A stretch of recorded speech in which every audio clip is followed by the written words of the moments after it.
હું વિઠોલા ગામનો સરપંચ. કાલે અમારા ત્યાં ગામમાં દીપકભાઈ આવેલા હતા.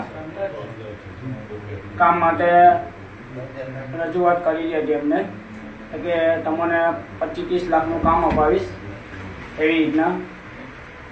ને પછી એવું કીધું કે કાલે મિટિંગ છે તો તમે મિટિંગમાં આવજો.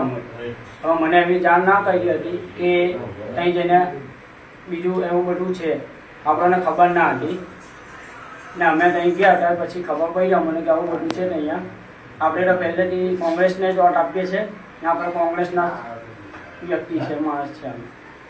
એટલે તમને ત્યાં બોલાવવામાં આવેલા કે પછી તમે એમ જ ખાલી ગયા હતા? ના, અમને બોલાવવામાં આવેલા હતા.